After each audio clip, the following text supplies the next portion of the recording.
boa noite. Vamos começar hoje a nossa live QC. E aí, hoje vai ser esse bate-papo e tirar dúvidas também para as avaliações, tá? Para quem ainda não sabe ou não tá no mercado das avaliações, boa noite, o Anísio, o Milton, boa noite, Rosiana. E então, o que é esse mercado de avaliações? Quando você tem, por exemplo, vai querer vender ou comprar um imóvel, você precisa saber o valor de mercado desse imóvel, certo? Esse valor de mercado é diferente de um valor de oferta, que é aquilo que a gente vê em anúncio, que é diferente também do valor, que pode ser diferente do valor de transação. O que é esse valor de transação? É a venda efetivada, é aquele valor pago que você fez, né? É aquela expressão monetária. Então, quando a gente trabalha com o valor de mercado, a gente encontra esse valor certo para o imóvel através de inferência estatística. Por quê? Porque existem duas metodologias, por fatores e por inferência estatística. O de fatores tem alguns estados que usam bastante ainda. Por exemplo, São Paulo, Salvador, se eu não me engano. Então, ainda utiliza bastante esse tratamento por fatores. Mas os bancos, muitos clientes ali também, particulares, eles precisam e exigem a avaliação por inferência estatística. O que é essa inferência estatística? É quando a gente coleta dados de uma população, quando a gente fala população, no sentido de pesquisa, né? Então, todas as cidades têm inúmeros imóveis. Coletamos uma parte dela que chamamos de amostra. Então, o que é amostra? É o conjunto de dados que retiramos ali daquela população, né? Então, o conjunto de dados que tiramos ali daquela cidade, e ali, a partir disso, temos uma representação da amostra. Então, não fala amostras, é uma amostra. A não ser que você faça várias coletas para fazer cálculos diferentes. Aí você vai ter, por exemplo, uma amostra, duas amostras, mas são sempre conjunto de dados, tá bom? Então, é bom para a gente poder estar diferenciando isso também.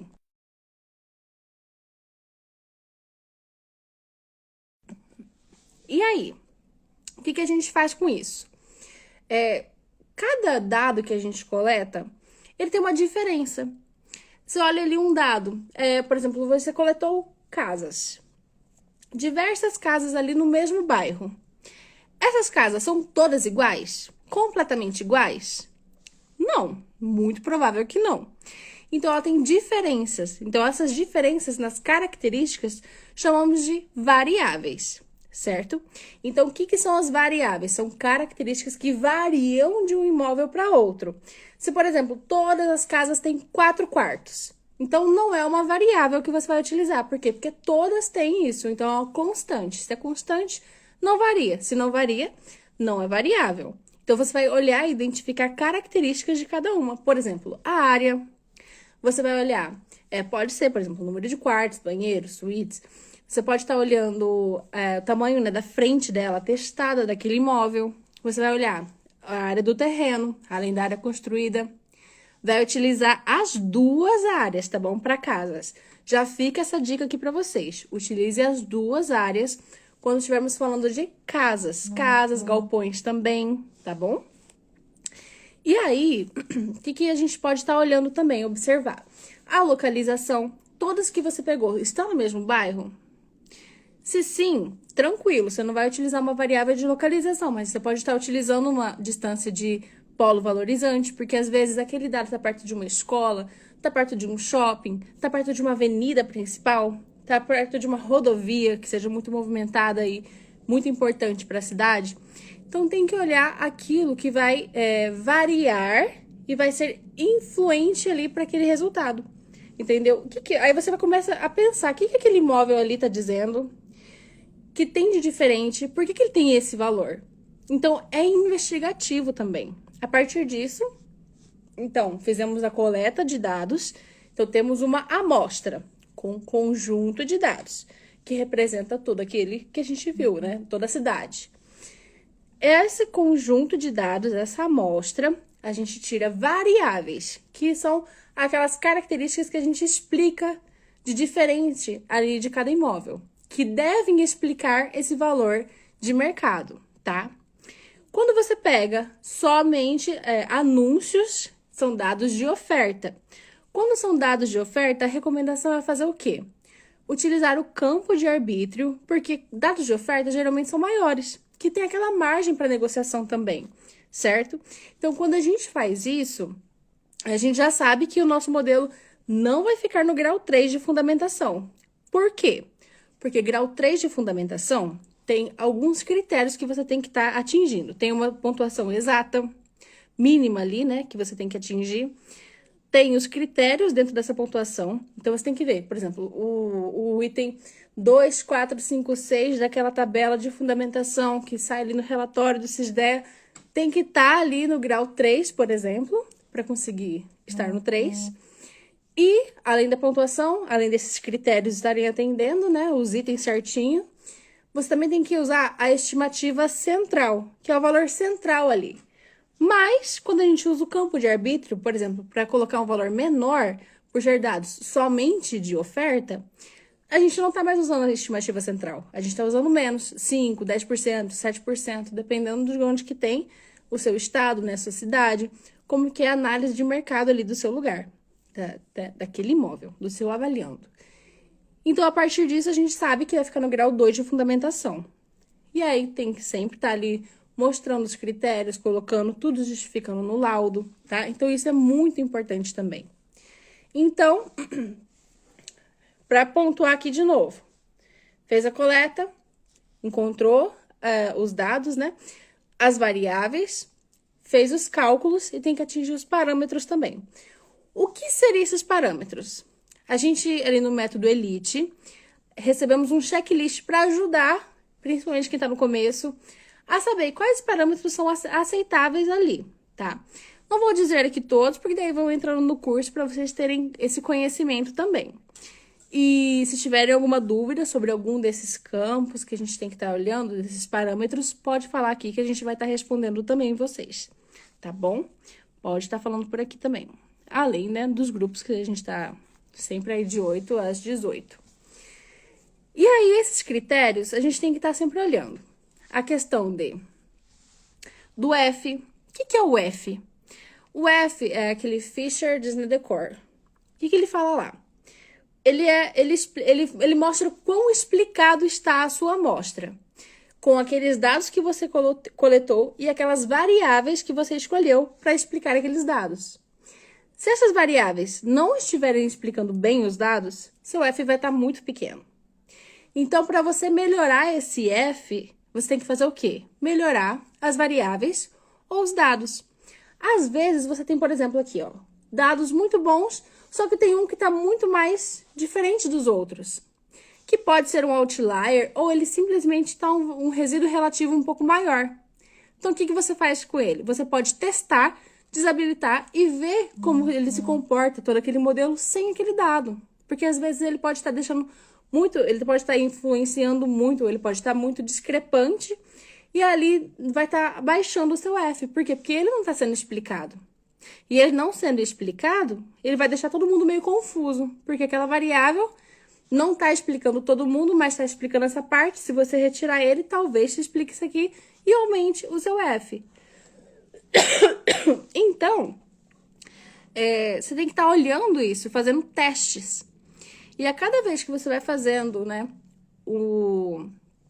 vai fazendo uma coleta, vai fazendo os exercícios, você vai testando, fazendo os cálculos, e você vai aprendendo e pegando um feeling um pouco maior do mercado. Por quê? Porque você começa a olhar lá. Ah, tem um resíduo relativo alto. O que é esse resíduo relativo alto? O resíduo relativo, ele é a relação entre um valor, aquele valor de mercado, que está observado, que ele está ali naquele anúncio, e o que ele deveria ser, de fato, calculado. Então, essa discrepância, por exemplo, ele deveria ser 100 mil, mas ele está sendo ofertado por 130 mil. Esses 30 mil de diferença é um erro, é um desvio padrão. Então, quando você tem esse desvio maior, você vai deixando ele um pouco mais discrepante. Então, o seu resíduo relativo vai aumentando. E ele não vai aderindo ali na reta de aderência, por exemplo. E também quando você vai olhando de cada uma das variáveis, a questão do coeficiente de determinação e de correlação. Então, quando você vai melhorando um dado, você vai melhorando também a variável, você vai vendo esse resíduo relativo e vai começando a coordenar tudo isso dentro do programa. Boa noite para o Murilo Reis. E aí, quando a gente vai fazendo isso, a gente vai olhando todos esses parâmetros, tá? Outra coisa que a gente olha também, viu os resíduos relativos, vê a homocedaticidade. Porque às vezes esse resíduo relativo alto, ele pode ser um outlier, ou ele pode ser um dado que esteja um pouco mais afastado do restante. Então, fica num grupo aqui e um dado mais isolado ali. Então, você já sabe que a homocedaticidade não está boa. Porque ele tá formando um grupo e tem alguém isolado. É como se alguém estivesse fazendo uma festa aqui que tá todo mundo aleatório. Mas tem um cidadão que entrou, ficou muito lá do canto, ele tá sendo ignorado ali naquele lado. Ele tá sendo isolado. Então, ou ele entra na festa, ou ele sai. Então, é isso a homocedaticidade. Para você, ele não tem que ter um padrão, não tem que ter vários grupinhos, tem que estar todo mundo interagindo e ali, naquele meio, certo? Aleatoriamente. Quando você cria um padrão, cria grupinhos, já não tá mais homocedástico. Ele tá heterocedástico. Por quê? Porque ele vai estar ali criando grupinhos, tem lacunas, tem coisas diferentes entre eles. E aí, o que você pode fazer? Testar as variáveis. Saber se as variáveis, tem alguma variável que seja importante, que não esteja sendo contemplada naquele modelo. Tem que olhar se tem aqueles dados. O que você pode adicionar dados para preencher aquela lacuna. A gente olha ali, por exemplo, um intervalo ali, vê o valor unitário mais ou menos e procura dados naquele intervalo. Porém, quando você coloca também e calcula aquele dado, ele não vai estar exatamente aquele valor. Se você for adicionar, por exemplo, um dado que é 500 mil de valor total, aí vamos supor que está lá de 5 mil o valor unitário. Ele não necessariamente vai estar nos 5 mil ali, na homocedaticidade. Por quê? Porque ele vai estar calculado. Então, ele pode estar, por exemplo, 3.500, que seria o valor dele, certo? Ou ele pode estar lá 5.500, ele pode estar lá 6.000. Depende do quê? Das variáveis que você coletou, que você colocou ali também para explicar os seus dados. Então, quando a gente fala, tá tendo algum problema ali, o que eu posso fazer para melhorar? Melhorar as variáveis e os dados. Não tem muito como fugir disso, porque realmente são testes. E a gente tem que investigar esses testes, certo? Então, não é uma resposta genérica, porque de fato é aquilo que a gente faz. Então, a gente vê como influencia muito uma variável ou a falta de uma variável, ou um dado que esteja muito discrepante dos outros, ou às vezes ele parece tudo igual ali nas características, mas ele tem um valor muito fora da realidade. E você já consegue identificar isso até na sua coleta. Quando você olha, por exemplo, vários imóveis que tem um valor unitário, mas essas características, aí você vê com as mesmas características, ou características muito parecidas, e tem um valor muito menor. Você sabe que aquele valor ali não tá muito legal. Ou ele tá um valor muito maior. Você sabe que tem alguma coisinha ali. Aí você tem que investigar. Aquele dado tem alguma outra característica que vai valorizar tanto a ponto dele ter esse valor unitário maior? Ou aquele dado não tá legal, realmente ele não tá mostrando aquele valor, ele tá sendo superestimado ali. Aí você tem que olhar, observar, porque provavelmente ele vai ser um outlier. Então, assim que a gente vai olhando, identificando. Quando eu olho ali na minha amostra, tem todos aqueles dados lá, e eu fico olhando, mas o que tem de diferente? Quando eu olho esses dados, aí eu fico tentando desvendar o que está acontecendo. Por que eu estou desabilitando aquele dado? Então, faz uma diferença. Parece que quando a gente quer olhar, quer jogar tudo no sistema, quer olhar os parâmetros lá no computador, no SysDE e pronto. Não, gente, a gente tem que entender o que está acontecendo. Porque quando você olha, eu estou desabilitando esse dado, mas deixa eu ver lá nos dados o que ele está falando ali. Deixa eu ver todas as informações dele. Quando você olha todas essas informações, você começa a pensar e a investigar aquele dado. Perdão. Então, quando a gente faz essa investigação, somos peritos também. Somos avaliadores, então a gente tem que olhar e analisar. Então, estudando isso, você vai tendo um pouquinho mais esse feeling também. E é uma coisa trabalhosa. Muita gente, por exemplo, subestima essa parte da coleta de dados. Temos, por exemplo, um programa que é o Amostrando. Ele é online ali, a gente consegue estar acessando e fazer uma coleta. Mas o que ele faz? Ele vai pegar todos os dados que estão ali jogados na internet. Ele não vai classificar para você. Tem aquela codificação de bairro, mas ele não classifica. Ele dá um número aleatório, como se ele fala aquele bairro, ao invés de colocar 1, 2, 3, e colocasse X, Y, Z. Ele não dá uma classificação. É você que tem que estar lá classificando. Entendeu? Então, quando a gente vai fazendo isso, a gente vai entendendo um pouco mais do mercado. Porque quando você pegar um outro avaliando, né, um outro imóvel para você estar analisando, você vai começar a olhar essas características. E na hora da coleta você vai falar, talvez esse dado não vai ficar muito bem, mas vamos ver como ele vai ficar. Você testa. E uma outra dica que eu faço, né, do que eu acho que é importante vocês, se vocês quiserem, né, fazer também, anota. Eu retirei tal dado. Então, eu coloco tal número, tal dado que eu retirei. A partir disso, eu vou olhar lá. Retirando esse dado, meu F foi tanto, alguma coisa ali que eu quero olhar, né? Que eu quero melhorar, deu tanto. Se eu adicionar esse dado, ele fica com tanto. Então, eu vou testando a influência dele também no modelo. Ó, vemos uma pergunta aqui. Oi, boa noite. Coloca eu no grupo para arrumar serviço. Trabalho como pintor e ajudante. Oi, Wellington, tudo bem? Precisar que a gente pode estar ali divulgando sim, tá bom? E aí, quando a gente vai olhando esses parâmetros aqui também, a gente vai olhando e falando assim, esse aqui tá influenciando muito, esse aqui tá influenciando pouco. Eu tive, por exemplo, numas que eu tava trabalhando numa ordem de serviço, e aí eu vi um dado, pra vocês terem uma noção ali, né? Tava fazendo sobre comercial.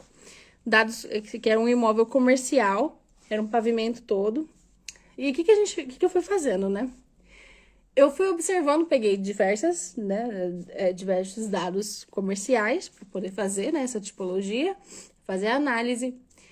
Quando eu colocava no programa, a área dava invertida. Eu falei assim, gente, deixa eu ver esses dados aqui.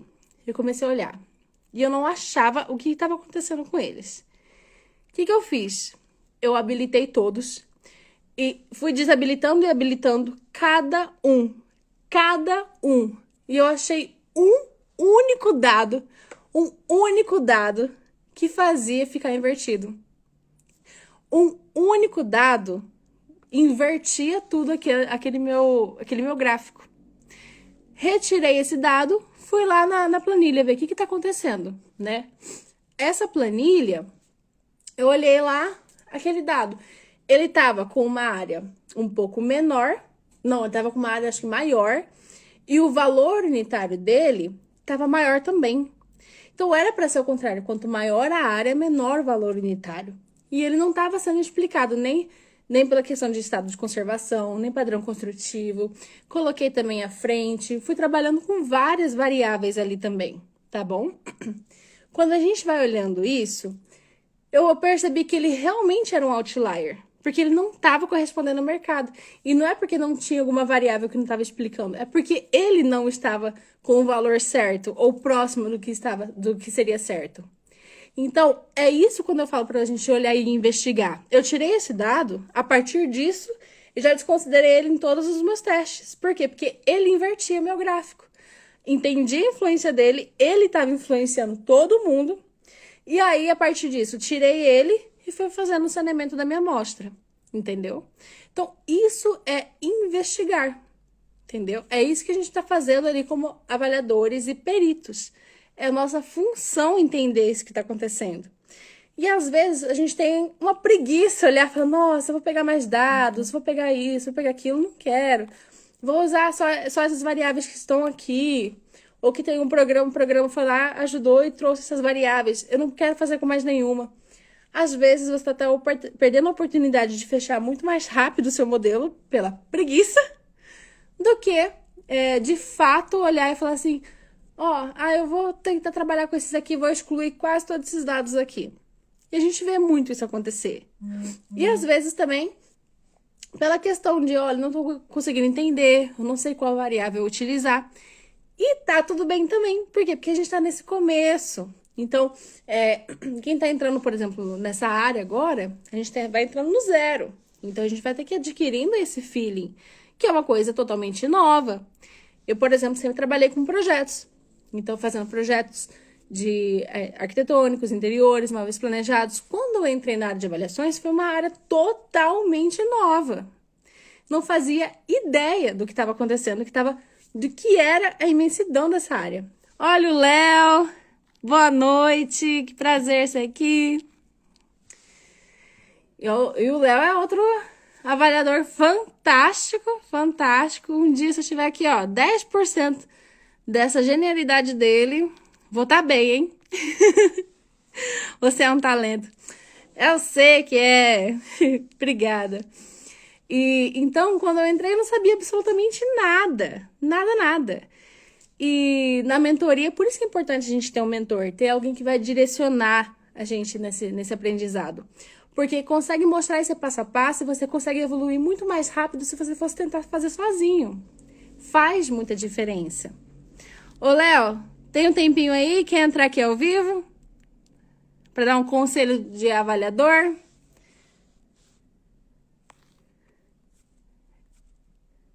Aí você me fala. E então, quando a gente vai fazendo isso, a gente vai ter um passo a passo disso. E no começo pode ser difícil, mas não desista. Vai olhando, vai pesquisando. Então, vai entendendo o conceito. Muitas vezes as pessoas querem chegar direto ao pote ali, mas entenda primeiro esse caminho para chegar lá. Isso faz muita diferença. Nas aulas, eu tenho esse meu caderninho vermelho aqui, ó. Ele tá completo aqui. Eu fui escrevendo absolutamente tudo, tudo, tudo, para poder estar entendendo tudo que eu olhava, pausava a aula e anotava. Por quê? Porque isso faz diferença. Você entender o que significa aquele F, saber que tá mostrando o quão explicado está o seu modelo, entender que a significância lá é uma incerteza do modelo. Por isso que quanto maior a significância, maior a incerteza. Ela não está mostrando e nem explicando muito bem aqueles dados. Então você vai olhando cada característica e linkando uma com a outra para você saber aonde você deve mexer no programa. Quando você vai entendendo um pouco do conceito, do que vai influenciando cada coisa, vai ficando um pouco mais fácil. Porém, são desafios diferentes cada vez, tá? 1 minuto, beleza. E aí, a gente tem que estar olhando isso, tem que estar mostrando que faz diferença entender também esse conceito e não só apertar um botão ali. E aí, eu me deparo isso todos os dias, olhando, por exemplo, tem alunos que estão ali, ficam 10, 15, 20 dias, e tá tudo bem, porque tá aprendendo. E no erro a gente também aprende. E nessa demora, você olha e fala, nossa, não sei o que eu faço. Faz parte do processo também. Por isso que não pode desistir. Então, é muito importante ter essa persistência e entender cada método também, tá? Fazer o passo a passo, você entendeu bem ali o comparativo, conseguiu desenvolver bem, aí vai para o método evolutivo. Então, você vai subindo aos poucos. Então, gradativamente, você vai tendo vai ampliando aquele conhecimento, né? Então, faz muita diferença entender esses conceitos. Ó, a hora que você falar, só me dizer, é só falar aqui, ou chama aqui no videozinho, você que manda, tá bom? E o que seriam, por exemplo, 3 metodologias que a gente utiliza aqui bastante, né? O método comparativo, que é quando a gente pega esses dados, né, diversos dados, para a gente estar fazendo, utilizando inferência estatística e fazer o comparativo desses dados, para a gente encontrar o valor deles de mercado, tá? Tem um método, e o que a gente utiliza esse método, né? São para casas, terrenos, apartamentos. Então, esse é um método que é o primeiro e muito importante também, tá? Pronto, beleza, vou te chamar aqui também, então. Deixa eu colocar aqui.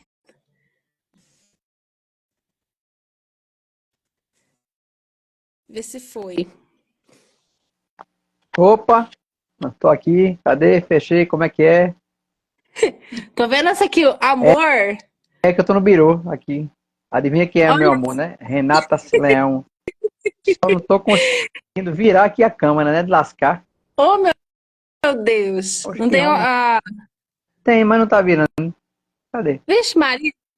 Eu Que sei que tem que onda? mudar de lugar. Deixa eu tirar o celular aqui e tal. Deixa eu ver se eu não tô conseguindo clicar. Será que é o que na tela? Agora! Olha, aí, chegou. Agora pronto. E aí, Do, doutora? Tudo bom? do nada uma live misteriosa aqui, ó. É, aí é porque eu tava preocupado com o celular. Ele tava Ah, sem. Quase descarregando, né? Eu tive que botar a fonte aqui para carregar para poder não cair a live. tá certo. Perfeito. Iluminação ruim, tá vendo? Confusão da moléstia. E aí? Tá tudo certo. Obrigada aqui pela oportunidade. Tenho certeza que vai vir muitos assuntos e conselhos aqui também, viu? Que ó, esse cara é fera, maravilhoso, é um dos É melhores. Ó, porque você é o minha Lucas amiga. aqui. Ó, cheguei onde tem o Léo e aprendizado de boa qualidade, viu? A Fátima, só os melhores. Pronto. Então já tá aqui, ó. Tudo certo.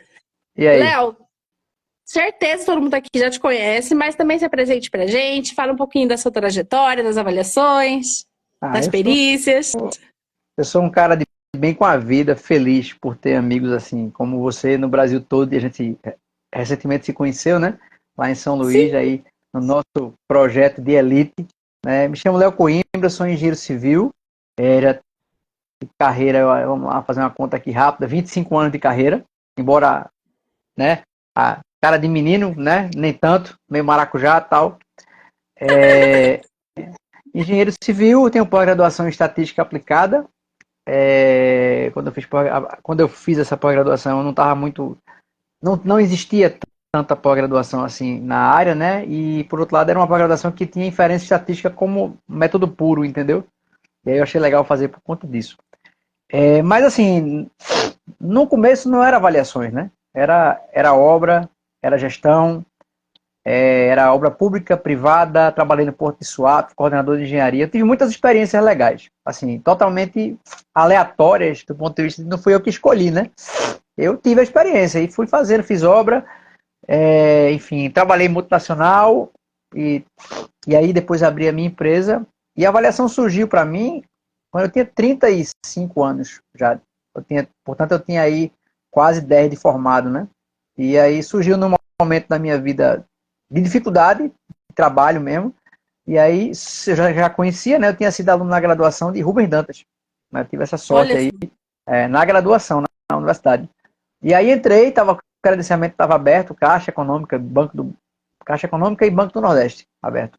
Aí eu entrei primeiro no Banco do Nordeste, e aí eu tive a chance também de conhecer o professor Lutemberg, que é um amigo hoje, né? Então, assim, eu tive sorte realmente na caminhada. E aí fui fazendo, né, em paralelo no começo, como todo mundo tem que fazer, né? É um pouco como o Murilo, né? Eu conheci anos depois, assim, conheci Murilo em pós-graduação, Olha, né? E aí construímos essa amizade aí. Dos grandes, Murilo foi o último que eu conheci, porque ele é mais ou menos mais novo do que eu até, né? E aí ele estava pipocado, né, quando eu conheci ele, mas era um ouvinte também. E sempre fui no offline, né? Eu sou um cara raiz, assim, eu não sou do digital, apesar não de é estar hoje bastante, né? pra cima. Não sou a geração 4.0 arrasta para cima, vem para imersão, não é comigo, né?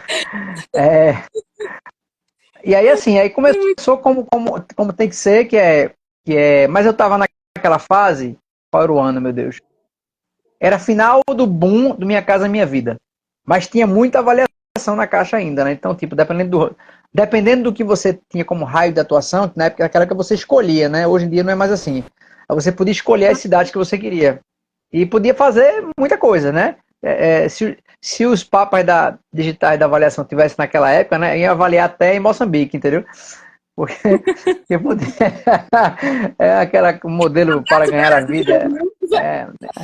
É, Aí tem uma Vai, né? dicotômica assim, se o lote de terreno tiver no Brasil, um, se tiver na Lua, dois, né? E bota uma dicotômica, tá, resolve. Resolve, prontinho. Resolve. A estatística, olha, como se um bom avaliador fosse apenas uma boa estatística. Não é, tá? Então, uma coisa que eu posso dizer no método comparativo, que é um método que consegue embarcar no teu trabalho ciência, né? É um método científico, né? De tratamento aí, por amostragem, para um nível de confiança de 80%, para um intervalo de confiança compatível com esse nível de confiança e para a precisão que você consegue do modelo para aqueles dados assimétricos, imperfeitos, para um mercado que é predominantemente concorrência monopolística, ou até, enfim, que as custas de estrutura de mercado transitam muito, né, entre 0 e 1. E aí, sob esse ponto de vista, é um método mais adequado a fazer, e ainda assim ele tem esses problemas todos, né, de transitar sobre ele. Mas mesmo assim, quando a gente faz uma pesquisa bem feita, ainda assim, na saída do modelo, tu tem que olhar para o valor que você estimou, né, para poder fazer a leitura, né? A leitura, eu chamo de a leitura quali, né? Tem a leitura quanti, que é o valor, e a leitura quali, que é, peraí. Mas é isso mesmo. Tá Esse mercado possível, né? faz sentido, é factível mesmo, ou eu vou ter que dar uma calibrada aqui, porque são dados de oferta, ou porque tem alguma assimetria, ou porque esse avaliando tem alguma peculiaridade ali, uma característica que vale a pena valorizar ou desvalorizar, né? Então o campo de arbítrio aí eu acho que vale uma live, né, para ele. E aí você começa a ser de fato um analista de mercado, né? Porque o avaliador ele é um leitor do mercado, alguém que observa o mercado através de um caminho científico, né? Então, aí é quando você percebe que é muito mais do que um modelo, né? O modelo É verdade. ele é uma ferramenta de decisão, mas quem decide somos nós.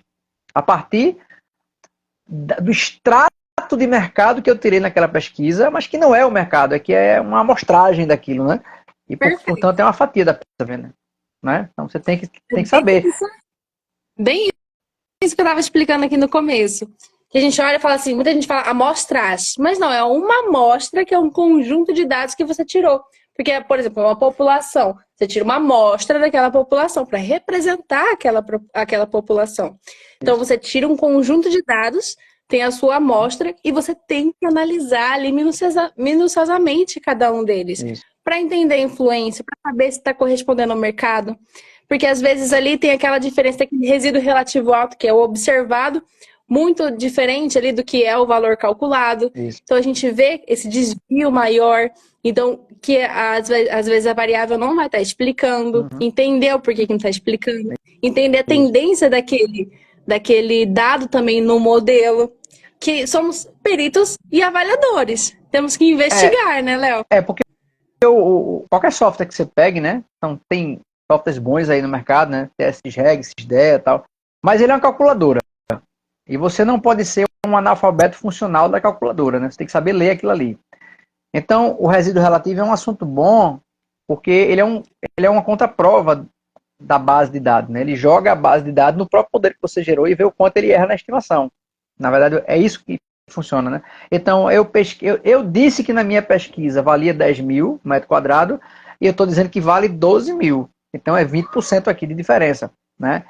E aí é o observado, né? Versus o estimado, né? E isso e outras métricas acabam refletindo no último gráfico lá, que é o gráfico de aderência, né? Quando o R2 está muito perto de 1, né? Aquele pivô ele tende a ser, o bico de pato diminui, né? E você tende a ter uma relação de y igual a x, como se fosse a bissetriz dos quadrantes ímpares, ou seja, observado é igual a realizado. Quando um for igual ao outro, né? Aquela geometria analítica acontece, né? Você veja que tem vários conceitos por trás, né? Você tem geometria analítica, você tem geometria espacial, você tem álgebra linear, né? Quando você tem uma combinação linear, né? Isso é um subespaço vetorial, né?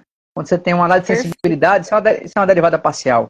Então veja, e aquilo que a gente viu lá na graduação, né, é exatamente o que a gente usa aqui, né? Só que não contaram essa história pra gente. Então é aí que a gente tem que diferenciar, né, o esporte do náutico, entendeu? O náutico é a série B, né? Então, os homens dos meninos, né? É preciso ter essa noção, né? É. sabe? E as E, assimetrias continuarão prontas. Assim, eu não me angustio, por exemplo, muito. Eu não me angustio muito com transformações assim, se elas forem mais não lineares do que deviam. Porque o uhum. mundo é não linear. Porque as expectativas de consumo são não lineares. Porque os produtos, às vezes, estão numa condição de liquidez baixa ou de erraticidade alta. Então, isso tudo colabora para você ter uma não linearidade das transformações para que eles cheguem na regressão de forma adequada, tendente, né? E o mercado também, que muda toda hora. Então, pode vir algum impacto ali, uma influência, por exemplo, a pandemia, o que está acontecendo no Rio Grande do Sul, por exemplo, é uma coisa muito triste e tem um impacto Sim. também. Então, o mercado muda, ele é constante, ele não é constante, né? Ele não é linear, ele não é estático, ele é dinâmico também. E a gente tem que Uhum. estar olhando e acompanhando isso, porque isso também influencia na escolha das variáveis, Uhum. no valor de mercado daquele imóvel, né? Isso. Faz muita diferença. E quando você fala, por exemplo, da linearidade, passamos a recomendação, por exemplo, que para credenciamento não seria muito bom utilizar o LN no valor unitário, porque eles geram três equações, né? Da moda, mediana e a média. E aí, qual que é a sua opinião sobre essas três equações? Qual que você, por exemplo, prefere aderir? Quando tem e utiliza, né, por exemplo, depois de credenciado, ou na vida prática, né, com cliente particular. Qual que você, que você tem a falar para a gente também dessas três equações? Quando Quando você tem um... joga a transformação na variável dependente LN, né, ela abre três possibilidades, né, moda, mediana e média. Tem alguns trabalhos, inclusive, eu acho que um deles quem fez foi Luiz Drube, né, que é nosso vice-presidente na Sóbria, que ele trata exatamente dessa escolha, porque a norma ela não diz qual é a melhor, né? Em regra, o que se tem como boa prática é que o melhor valor o valor a ser adotado muitas vezes recai sobre a mediana, né? O valor mediano em regra, o valor que a gente tem adotado, adota, né? E aí a explicação, né? Aí não dá para fazer por aqui, mas até em estatística descritiva, tanto média como moda, olhando, fazendo um paralelo com descritiva, né? Tanto moda como mediana como média são medidas de centralidade. Então, eu tenho ali um conjunto de dados, 70 dados, e eu vou calcular ali a idade média de todo mundo, a idade mediana e a moda da idade das pessoas. Então, a mediana, ela consegue expurgar para aquela métrica de centralidade o excesso de subjetividade que a média tem quando você tem um outlier na base, entendeu? Porque imagine que você tem aí, vou dar só um exemplo rápido, eu tenho ali uma rua com 5 casas, e eu tenho, se você tem essas casas na mesma rua, né? É muito possível que a renda daquela família seja parecida. Sei lá, Sim, R$ 10.000 por casa. Né? Mas imagine que é uma rua de classe média, tem 5 casas, teria uma renda de R$ 50.000, né? Só que na esquina, quem mora lá é Ronaldinho Gaúcho. Por quê? Porque ele cresceu ali, entendeu? E crescendo ali, ele voltou para as raízes e quer morar ali, onde os amigos deles ainda têm casa. O Ronaldinho ganha R$ 1 milhão, né? Aí fica 1,40 milhão, né? Dividido por 5. A média aumenta muito. Mas ela não representa a centralidade daquele bairro. Mas se você exato. fizer a mediana, né? A mediana que é a medida de centralidade por posição, né? Eu vou classificar do menor para o maior. Então o Ronaldinho vai ser o maior, vai ter um menor e 1, 2, 3, 4, 5, né? O terceiro dado será o dado de posição mediana. Ele não vai estar impregnado, por exemplo, de Ronaldinho Gaúcho, que não representa mais aquele extrato de sociedade, dado que de fato ele é um outlier no processo. Então Verdade. a mediana tende a ser assim porque ela tem essa característica, né? Isso se aplica a outras situações da vida para outros aspectos da ciência. Né? Existe o teorema do eleitor mediano. Né? Quem estuda ciência política sabe que para políticas públicas as métricas medianas do IBGE, a renda média mediana, né? Elas também servem para alocação de recursos públicos e validação de política pública, justamente porque o perfil mediano ele é menos impregnado de subjetividade do que o perfil médio. Né? Só para dar um overview aí do que a gente usa, porque a gente também usa proxies de renda através do IBGE, então a gente tem. Isso é tudo, isso não é avaliação de imóvel que eu estou falando, tá? Mas isso é importante saber para quem estuda isso, porque isso é a questão do repertório, né? Você poder entender para além da bolha. E a moda, que é a base ali também do CISDE, depois a gente consegue, por exemplo, mudar ali, né, para mediana, para média. E a moda, ela é o que está aparecendo com mais frequência. É. O que você acha sobre isso também? Não, Sobre a moda? é uma forma de medir, inclusive é o default do CIDEA, né? O CIDEA traz a moda como principal. Eu não tenho nenhum problema em admitir a moda, não, entendeu? Na verdade, a primeira coisa que eu olho é o valor. E eu olho se o valor ele tá aderente ao mercado. Muitas vezes, quando a normalidade do modelo ela tá legal, né? Esses valores eles não mudam muito, né? Aí é um Bem tecnicalismo, né? pouquinho, né? Vai ter pouco, porque se está tudo normal, né? Média, mediana e moda tendem a ser muito próximos, não serão coincidentes, porque não existe o modelo de Gauss perfeito para a vida, né? E aí é interessante ver, né?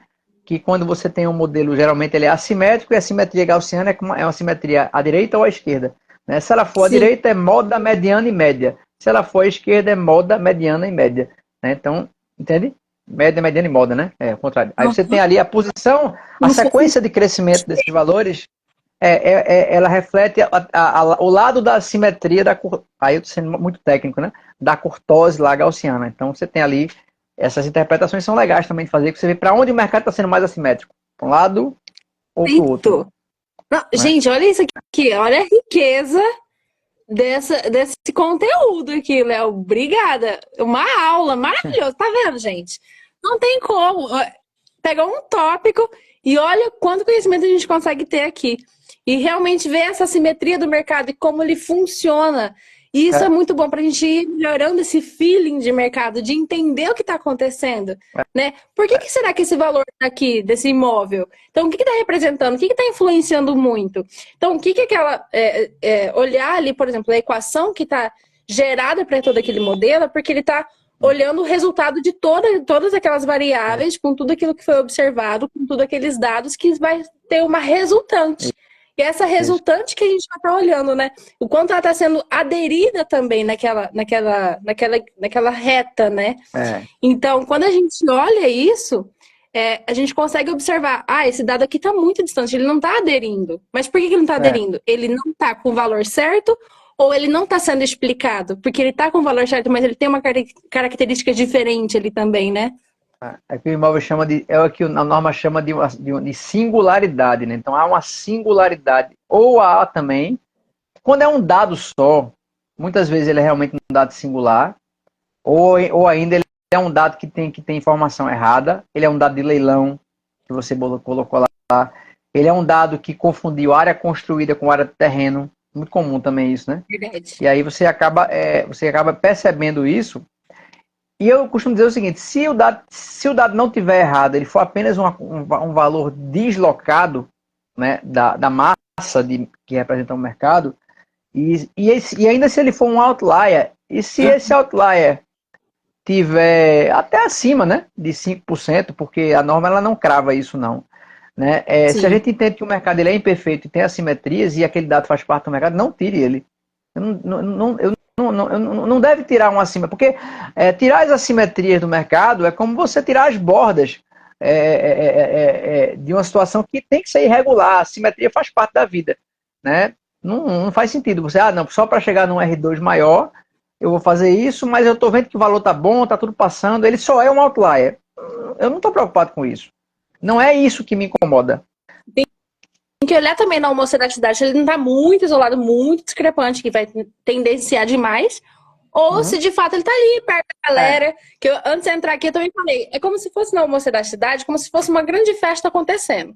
Tem que estar todo mundo uhum. aleatório ali, e Isso. aí o que acontece? Se tiver um isolado demais, ele tá ali na festa, mas ele não tá. Então ele tem que ver, É, ou ele entra pra festa, ou ele sai dali. Por quê? Porque ele tá tendenciando ali. Não pode gerar grupos e ficar ali com várias lacunas entre si, porque já perde a homocedacidade, né? Fica heterocedástico aquele modelo. Então excelente a é uma forma ação. de tentar mostrar que tem que ser Uhum. aleatório. E a Uhum. norma ela E não aí, é muito clara dessa aleatoriedade, mas a gente já sabe que não dá para ter grupos, né? os grupos que você fala, muitas vezes, gente, naquele gráfico lá do Gil Padrão, né, mais ou menos dois Gil Padrões, primeiro que a sua explicação foi excelente, assim, vou passar a usar essa explicação da festa, tá? Muito boa, né? E Legal, aí, eu fico feliz. quando esse cara é o diferentinho, né? De repente ele tem uma peculiaridade lá, sei lá, ele torce pro Náutico, alguma coisa assim, né? E aí você tem que tentar entender qual é a variável que ele tem que é diferente da dos outros. Porque muitas vezes, se você joga essa variável para dentro do modelo e cabe no modelo, esse cara volta pro jogo, né? E ele volta a fazer parte de uma sociedade de dados, né? Isso Perfeito. é bem por aí mesmo. E aí, essa questão, muitas vezes você vai modelar, e aí você, né, você acha dentro da. Porque eu não tenho como desenhar nada agora aqui. Você vai achar lá, você tem o gráfico, né, e você tem uma bola de dados aqui e uma bola de dados aqui. Né? É muito comum que isso aqui seja um bairro, isso aqui seja outro. Isso aqui seja uma cidade, aqui seja outra. O nome disso é cluster, né? Ou seja, esses clusters aqui, né, eles já de cara estão te dizendo quanto você quanto você não tá, ou você não está conseguindo explicar, ou na verdade esses caras não se misturam mesmo não, entendeu? Isso aqui vai dar uma certa confusão aqui na tua cabeça. Né? Então, essa conformação heterocedástica, ostensivamente, ou então em cone, né? Abrindo, em cone fechando, tem um ponto mais aqui e tal. E você tem, às Verdade. vezes, que procurar entender as discrepâncias, porque às vezes elas são inconvivíveis. Né? Então, é importante que também tenha essa pegada, né? Como se fosse duas gangues, elas não vão se misturar às vezes ali. E não adianta aquela variável que não vai misturar, né? Tem que olhar realmente. E aí entra de novo na investigação de olhar aquele dado. Antes de você entrar também, Léo, eu comentei que é, teve um modelo que eu estava trabalhando, foi de pavimento corrido ali comercial. Então, eu fui pegando dados comerciais para poder fazer a minha amostra, né? E uma coisa que eu fui vendo é que minha área estava dando invertida. E eu olhei e falei, não é possível. Eu comecei a olhar cada um dos dados. E aí eu não encontrava. O que eu fiz? Eu habilitei e desabilitei um por vez, cada um, e anotei. Encontrei o dado. Era um único dado que fazia ficar invertido, que ele influenciava tanto a ponto de inverter minha variável. E ele, porque ele estava com uma área muito grande e um valor unitário alto. Sim. Então era para estar ali ao contrário. Então ele era o que estava mais discrepante. Então você via que aquele dado não estava ajudando. Então eu retirei. A partir disso, fui trabalhando na minha amostra, fui saneando, né, os dados conforme já tirando ele. Então eu olhei e falei assim, eu não vou tentar melhorar esse dado porque ele já não está legal. Eu fui lá, olhei ele na planilha, falei, realmente ele está muito fora daqueles outros. Quando você está coletando, você ainda às vezes não tem o valor ali. Quando eu, por exemplo, não tenho meu Sim. banco de dados de toda a cidade, estou adquirindo ainda, né? Cada coleta, cada trabalho a gente vai formando. E aí eu É. falei assim, não sei quanto é aqui, então eu vou descobrir. E aí quando eu olho isso, eu falo, não tá realmente parecido, mas eu só vou saber disso depois que eu calculo. Então a partir disso eu começo a pegar um feeling que quando eu vou para algum outro bairro eu já começo a identificar. Né? Então Sim. são coisas que a gente vai É. agregando a cada serviço que a gente vai fazendo, né? Duas coisas importantes sobre essa coisa da tendência de preços unitários, né? Assim, eu sempre pesquiso pelo valor total e calculo o unitário por consequência Sim. no Excel. E aí, uma forma boa de ver é quando você joga o unitário, você percebe que tem unitários que saltam aos olhos, né? Tipo, tá todo mundo com 3.000, esse cara tá com 7. Esse cara vai pular Uhum. fora. Ou ele é muito diferente, inclusive, se você correlaciona isso com a área dele, né? Opa, a área dele é grande e o preço é grande. Isso pode acontecer? Pode, isso pode acontecer. Mas a média como é que eu posso? A média do comportamento dos preços unitários, você é um pouquinho técnico aqui, mas eu explico, né? A gente chama ele é monotônico, né? Geralmente ele cai, ele vai caindo, mas ele sempre cai, ele não volta a subir, né? Porque senão Sim. daria um ponto de mínimo, né? Parábola, né? Ele vem caindo aqui, né? Assintotando, né? O eixo, ou seja, como se eu tivesse uma área muito grande para um preço muito pequeno que seria uma gleba. Então, um Sim. lote naquela gleba é R$ 100 o metro quadrado. A gleba inteira, 10 centavos o metro quadrado. Por quê? Porque eu tenho, né, microeconomia, né, tenho excesso de oferta. Parece uma teoria, né, mas chama-se isso em microeconomia de utilidade marginal decrescente. Decrescente porque está caindo a relação, é negativa, né? Marginal é porque é de metro a metro. E utilidade tem a ver com saciedade, né? Tem a ver com senso, tem a ver com prazer. Ou seja, como é que se explica isso de forma fácil? A gente vai no shopping almoçar com muita fome. Então, a gente vai comer um prato de macarronada. custa R$ 40. É o primeiro prato, 40. Então você come, se sacia, mas não fica completamente saciado, ainda quer comer outra coisa. Aí vai comer um doce. Mas você já não está mais afim de pagar R$ 40 pelo segundo prato. Por quê? Porque você já saciou. Você quer ali o plus, que é a cereja do bolo. Então tu paga agora, no segundo prato, marginalmente de 1 para 2. Você paga 20. Porque tu quer agora comer um Red Velvet. Aí come lá. Aí já não é mais 40. Também, e o segundo é 20. Então, a média aqui é 40 mais 20 por 2 dá 30. Então você vê que a utilidade marginal ela cai, ou seja, o prazer por consumir o próximo prato vai cair, porque você já não está mais tão ávido por comer, porque você já comeu. Isso parece uma teoria absurda. Pois é, isso acontece a cada metro quadrado de um apartamento.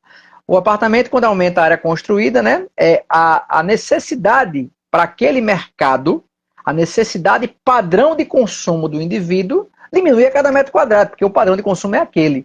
Né? E aí você fez a pesquisa correta, ela faz.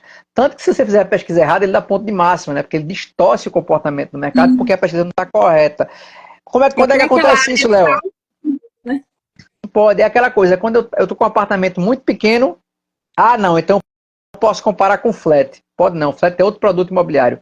Então quando você bota flat, 32 metros quadrados, apartamento pequeno, 44, até parece que é a mesma coisa. Pois é, pode dar um ponto de máximo, porque são mercados diferentes. No flat, essa área, né, é tão pequena que é muito possível que você ache um produto, uma utilidade marginal crescente, né, como você viu lá. Porque são produtos imobiliários que estão misturados e as variáveis não vão explicar isso. Né? Então, a utilidade marginal decrescente é uma tendência. Quando é que ela se inverte? Nota de rodapé de Rubens Dantas, né?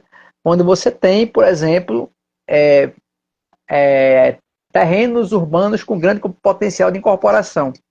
Nesses casos de terrenos urbanos lá em Campo Grande, né, quanto mais área, mais valorizado, porque eu posso incorporar. É o princípio do valor sinérgico, né? Entre as duas ali. Então você acaba tendo esse potencial. Muito maior, né? Porque o 2 mais potencial 2 de construção ali é muito maior. 2 mais 2 é 5, entendeu? Nesse caso. Sabe? Não é 4. Então você veja que existe um fundamento microeconômico, a gente precisa ler isso. Se a gente ficar só no calcule, só na inferência, a avaliação é muito maior do que a inferência. Existem conceitos de preços hedônicos, né? Psicologia do consumo, assimetria do consumo, né? Enfim, aí você precisa, né? Deixa eu ver aqui uma coisa que eu não consigo, deixa eu ver se eu consigo mostrar aqui só uma coisa que é muito legal, ó, é esse tipo de literatura, né? Você vai aqui, ó, tá vendo? Aqui, tá vendo? Microeconomia. Então, isso aqui para o avaliador é cabeceira, entendeu? Junto com o Rubens, né? E com o livro de Murilo agora, né? Que lançou recentemente. E aí, eu acho que e aí eu acho que é leitura obrigatória. Leitura obrigatória. Tá aqui também, aqui em cima. Então, é aquilo. A gente precisa a gente precisa... E aí, sabe, Jennifer? Não é em 20 horas. Não é no final de semana. E não é logo. É um caminho. Não adianta entrar em nenhuma imersão, que você vai submergir, certo? Você não vai conseguir fazer nada certo na engenharia se não estudar. E se não se propor a errar e aprender. Então, é preciso que fique esse conceito, né? E a nossa pós-graduação, ela tem essa premissa de elevar o sarrafo, jogar para cima a discussão, entendendo que isso é uma construção do cotidiano de quem está na pós-graduação. Nós e vocês. Né? Porque a gente não vai vender mágica, não. Ninguém vende ilusão. Tá? Na verdade, a gente vende convergências. Bom, e aí nas comunidades você tem, né, as interações que fazem da gente melhor. Perfeito. E uma coisa também que acho que ficou bem legal também de comentar aqui. Hoje mesmo eu estava explicando sobre o método involutivo para um cliente que quer entender o potencial vocativo daquele terreno. Então, eu fui mostrando um estudo que eu fiz com 3 tipologias, que foi aquele que eu te mostrei, para mostrar que a tipologia é errada, então a vocação é errada naquela gleba, que é urbana, você consegue ter um valor do terreno muito menor. E se você colocar com todo o potencial, você consegue de fato encontrar um valor que para você vender vai ser muito bom. E se você quiser comprar, você já sabe o máximo que você pode cobrar ali, né? Para conseguir você, ó, esse aqui você tá, é o teto. Até aqui, se você colocar menos, você não vai querer vender, ou você não vai querer comprar a mais daquele valor que é o teto. Então, por isso que é importante também estar estudando isso, né? Que a gente consegue ter essa noção para o investimento também. E é muito legal de quando você.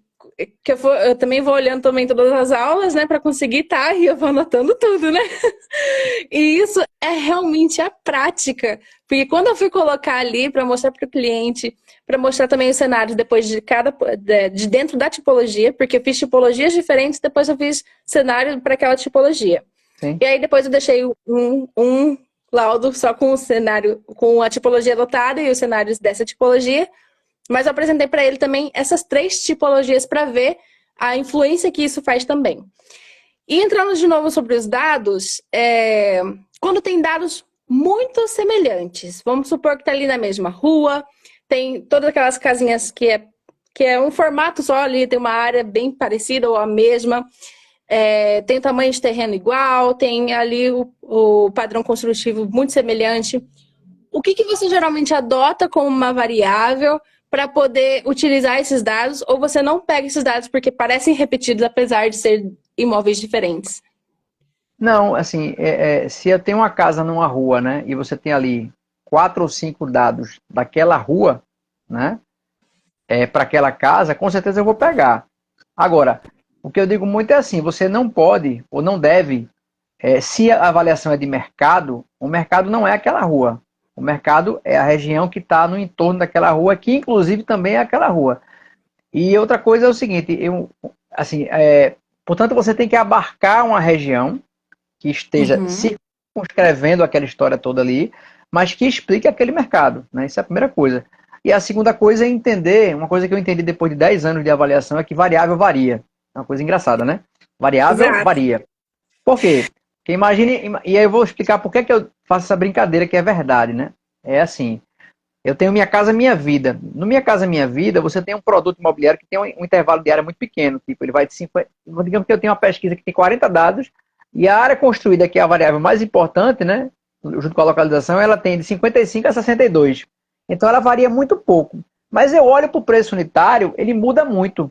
Mas ele muda muito em função de outras características, a conservação, o padrão, enfim, outras coisas mexem no preço unitário, já que a área construída não mexe tanto, porque ela não varia tanto. O que é que acontece quando o nosso modelinho ele não consegue perceber a relação, né, a sensibilidade de uma variável independente com a outra? Ele passa a dizer que ela não explica tão bem, a significância aumenta. Né? Então é muito comum você ter uma área construída com significância alta, 40% de significância. Por quê? Porque no contexto do modelo, ele não foi capaz de entender qual é a relação, né, localizada, a derivada parcial, né, do preço unitário pela área, porque é uma derivada que é muito pouco explicativa. E aí é como se isoladamente não houvesse uma relação. E aí, nesse caso, o que é que eu faço? E sempre funciona, pelo menos tem sempre funcionado. Eu procuro me esmerar um pouco mais na pesquisa e procurar achar uns 4 dados, pelo menos, em vez de ser 55 a 62, 55 a 70. Eu consigo achar alguma coisa maior um pouquinho, porque eu aumento o range de intervalo, jogo no modelo, e aí o modelo consegue captar essa diferença com mais clareza, porque eu abro mais a pesquisa, né, sem perder a qualidade da pesquisa. Eu testo de novo os parâmetros e vejo. Mas aí eu consegui o modelo fazer entender que aquela variável também trabalha no sentido inverso. E aí a Por significância quê? cai para 12, 13. Perfeito. Entendeu? Essa é a E ideia. quando tem dados muito parecidos, só que assim, você vai pegando também 3 parcelamentos, vamos supor. E aí, nesses 3 parcelamentos, tem, por exemplo, 5 dados em um que são bem parecidos, porque são em ruas próximas ou têm a mesma medida. E aí outros dados muito parecidos naquele outro parcelamento, mas tudo dentro do mesmo bairro, só parcelamentos ali diferentes. Ou até, às vezes, no mesmo parcelamento, são ruas diferentes, mas são características muito semelhantes. Uhum.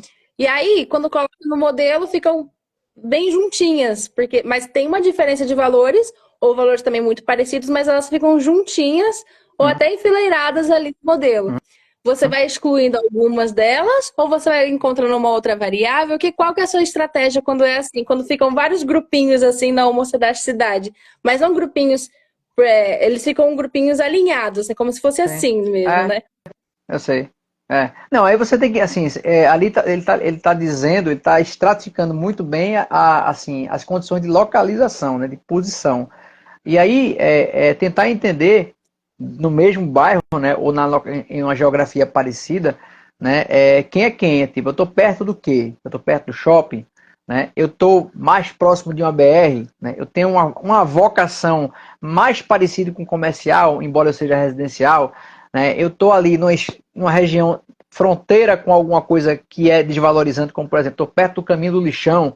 Então, quando você vai para uma situação dessa, a espacialidade disso, e quando eu falo espacialidade, preciso que fique muito claro o seguinte: muitas vezes você veja a mesma proxy de renda, porque eu tenho ali o mesmo bairro, né? Muitas vezes, dependendo da proxy também. Se for renda mediana, se a renda coordenada, você vai ter por cidade, por rua, na verdade, né? Mas são proxies que a proxy ela indica macro diferenças entre bairros, ou pelo menos entre glebas, né? Ela não vai pegar a peculiaridade da distância ao polo valorizante, por exemplo, né? Ou, por exemplo, se é uma rua avenida, secundária ou terciária. Aí tu tem que usar uma dicotômica, um código alocado, uma distância ao polo valorizante, porque cada uma delas você pode representar a localização por todas. Agora, você quer o que da localização? Porque você, por exemplo, duas localizações você pode querer. Eu estou no interior, tá uma merda a coleta e eu tenho que pegar 3 cidades. Então, naturalmente, eu vou ter que ter uma proxy de renda para diferenciar as cidades. Mas ela não é suficiente, porque dentro de cada cidade eu vou ter que o polo valorizante é a igreja. Tá, então, em cada cidade, quem estiver mais perto da igreja deve estar mais valorizado. Então, terei duas variáveis. Uma variável entre cidades e uma variável entre polos valorizantes. Então, é muito comum você usar e estressar a situação. Ah, eu não consegui, cheguei lá, não tinha internet. Como é que eu vou achar a coordenada do dado? Ou eu não consegui achar, o celular deu pau.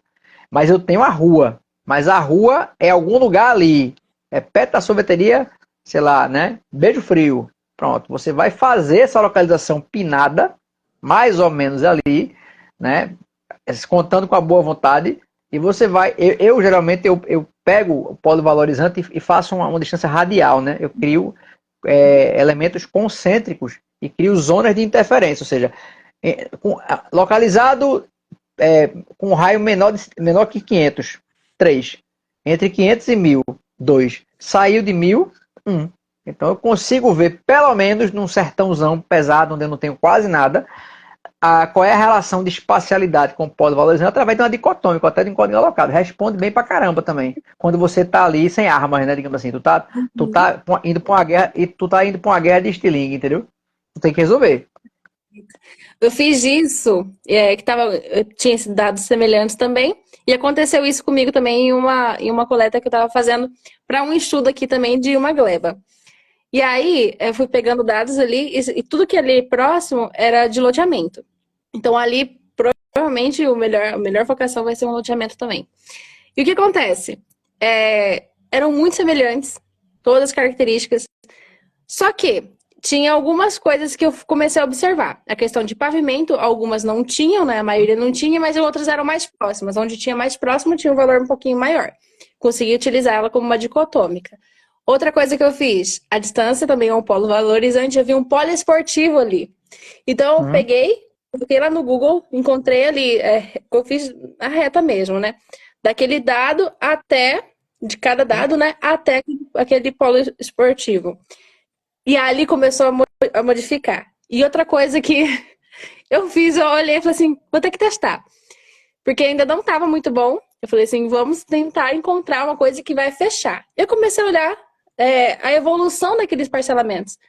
E eu vi que um tempo, não é muito grande, não é um espaço muito grande, mas, por exemplo, foi feito um parcelamento, depois outro parcelamento, depois outro parcelamento, tudo no mesmo bairro. E aí eu fui olhando aquilo ali, eu olhei e falei assim, não acredito, eu vou colocar uma variável de criação de Sim. parcelamento, onde Excelente. o mais novo é o mais valorizado. Você acredita que todos eles foram desfazendo assim? Sim. Não ficou mais. Com essas três variáveis eu consegui fechar, além das que eu tinha colocado, né? O modelo. E eu falei assim, eu vou fechar, porque não tinha muitos dados. para estar trabalhando ali naquele parcelamento e eu não queria ficar abrindo muito. Falei, vou fazer. Consegui com uma coleta boa, assim, né? Eu tinha bastante dados, tá? Tinha uns 30 e poucos, assim, consegui uma coleta muito boa. Mas não tinha muitos similares, muitos grupinhos desses. Então, quando eu coloquei essas variáveis, elas fizeram assim. Eu falei, pronto, encontrei. É uma Ah, variável que eu olhei e falei assim, eu vou testar. Mas só foi porque eu fui investigar e fui sim. olhar e tive a curiosidade de olhar Ah, esse histórico também ali, né? aí me permita, essa abordagem que você fez, ela, re- ela, ela, ela reflete o mindset de um profissional maduro, de uma Olha, avaliadora excelente, assim. Essa é uma sacada que não se tem por aí, né? Então, assim, sim, isso demonstra a sua maturidade técnica de entender. Não, você não entendeu a inferência, você entendeu o fundamento que está por trás, né? E aí, Jennifer, quando você faz uma abordagem dessa, a gente fica feliz, sabe? Porque significa que você já descolou, você já está muito sim. na frente da grande maioria das pessoas do Brasil, né? Porque Gente, isso significa que você pegou a filosofia. A filosofia é o que é que explica, para além da obviedade de uma distância pós-valorizante medida a partir do Google Earth. Não. Qual é o fundamento de evolução urbanística que faz desse tecido urbano mais interessante do que aquele?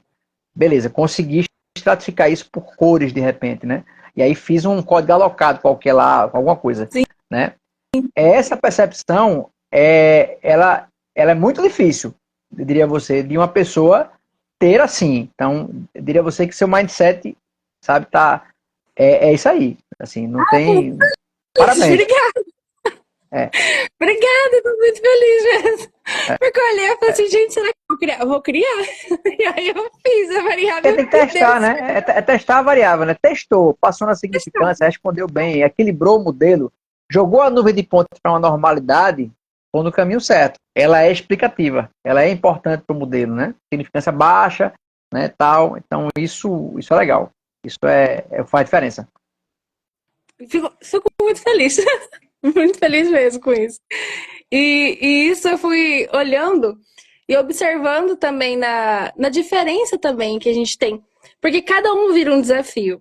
Chega uma OS, eu falo, ai meu Deus, e aí chega uma OS, eu chego lá no Murilo, chegou a OS. Porque eu fico feliz, dá aquela ansiedadezinha, tipo assim, ai meu Deus, vai ser um novo desafio. Porque eu tô nesse começo, hein, tô desenvolvendo ainda, né? Entrei na área na metade do ano passado e graças a Deus estamos aqui, né? Caminhando, tô estudando. E aí, então, cada dia é um desafio novo. E hoje mesmo vai ter um desafio que eu fui lá, né, com o cliente para ver também a questão do terreno, de ser a parte do involutivo, e que vai ser um involutivo que vai ter o evolutivo também, e uma outra tipologia, vão ser tipologias diferentes também que a gente vai trabalhar para encontrar qual é a melhor focação Sim. daquele terreno. E aí também vai ser uma com comparativos também. Então vão ser vários estudos dentro de um, mas isso eu acho que é muito bom porque ele consegue visualizar e ter aquele poder de escolha. O que, que eu vou fazer Sim, aquilo? O que, que eu vou fazer sim. nesse terreno? Qual vai ser a rentabilidade ali? O que, que ele vai ter de retorno? Qual que vai ser meu lucro? Ah, se eu fizesse aqui tem menos dinheiro envolvido ali, né? Mas às Sim. vezes é uma coisa mais conservadora ali, que ele consegue trabalhar bem. Ou não, se você não fizer esse aqui, se fizer aquele outro lá, você vai estar ganhando muito mais, tem um risco um pouco maior, mas está ganhando muito mais. E ainda tem aquele retorno bom. Então eu fui olhando isso, mostrando para ele, então eu tô bem animada para esse novo desafio, inclusive eu vou com certeza falar com você sobre isso. Uhum. E eu fui mostrando, quando eu fui mostrando também as diferenças ali, o comparativo é essencial. Ele é É, claro. prioridade da norma e tira a subjetividade toda que tem no É, involutivo, que tem no evolutivo também. Então, muita gente fala assim, o comparativo é o mais básico, mas ele é primordial, né? não, Ele faz ele muita é a diferença. única forma de você embarcar durante todo o processo de ciência, né? Porque no método involutivo, eu sou professor de involutivo e sou um crítico, ponto mais do método involutivo, porque eu acho que ele é muito ruim, né? E aí porque ele parte de uma premissa, né? Que vem lá do Red Book americano, né? Premissa de maior e melhor uso, né? Highest and best use. Então, assim, isso é impossível de acertar. Então, porque você teria que fazer um laudo de 25 mil virar um laudo de 250 mil. Porque você tem uma premissa inicial de maior e melhor uso, que é a premissa de real estate. Não é a premissa de avaliações. A avaliação não se presta a prototipar, como a gente gosta de falar, né? Eu não sei que produto imobiliário é mais adequado ali. É difícil para mim dizer, mas é porque tem muito lote. Eu não sei se você não está com hiperoferta, se já não é mais aquilo, se ele está na crista da curva, entendeu? Então, assim, eu não sei qual é o produto. Né? E aí veja, e as dimensões de consumo são muito assimétricas, né? São muito imperfeitas, as pessoas têm percepções de consumo bastante aleatórias, então isso faz parte. Né? E aí eu acho que aí é onde a gente precisa ter cuidado, né? E eu digo muito no método econômico, a gente tem que ser muito, como é que se diz? Muito pessimista, né? A gente tem que ser pessimista. A gente tem que trazer o cenário para a realidade mais, para o pessimismo adequado, digamos assim, para poder isso ser, digamos, se você acertar o pessimismo e o pessimismo ainda assim valer a pena, né? Significa dizer que é dali para cima, né? Foguete não dá ré, né? Então, é um pouco isso. Verdade, verdade. E como que é um método que tem um grande trabalho ali, né? Ele tem uma subjetividade muito grande, ele tem que estimar muitas coisas, porque a gente não tem um projeto em si para poder orçar ele bonitinho e fazer. Ele é uma análise de viabilidade dentro daquele involutivo, dentro daquele método para encontrar aquele valor. Ele é um estudo preliminar através de um orçamento paramétrico. Então é muito, muito aberto. Tem muita coisa que não está resolvida. E entra também a questão de fluxo de caixa, a receita, e olhar isso no tempo e como que isso também varia, porque a gente não tem como prever, mas a gente utiliza o passado para tentar estimar esse futuro. Então, é um método mais, né, que a gente consegue olhar e falar assim, olha, esse aqui é o mais provável ali de acontecer, mas pode vir uma coisa que pode mudar tudo também. E aí não vale, nesse ponto não vale Cazuza, né? Eu vejo o futuro repetir o passado e eu vejo um museu de grandes novidades. Não vale isso, porque a gente tem uma premissa de economia que é ceteris paribus, né? Ou seja, se tudo se mantiver constante. E quem é que disse que se mantém constante se a gente aprendeu lá atrás que ninguém toma banho 2 vezes no mesmo rio? As coisas mudam muito rápido, né? E aí, assim, o produto, o que estava lá antes, né, não é o que está hoje. Para o mesmo mercado, né? A liquidez de um produto implantado hoje, se ele fosse implantado 2 anos para trás ou para frente, teria uma liquidez diferente, talvez, né? E como que realmente o mercado responde a isso também, né? Qualquer coisinha consegue mudar e também ou permanecer a mesma coisa ali, só que ainda assim não é a mesma coisa, mas a gente conseguir ver essas tendências, essas influências, né? O Ark Orlando falou aqui pra gente, boa noite, estou começando o curso de avaliação Elite e estou coletando os dados para o meu primeiro laudo do método comparativo. Os apartamentos estão variando de 3 a 6 mil por metro e um dado está com 11 mil o metro, o dado. Então você já sabe que ele vai estar ali, né?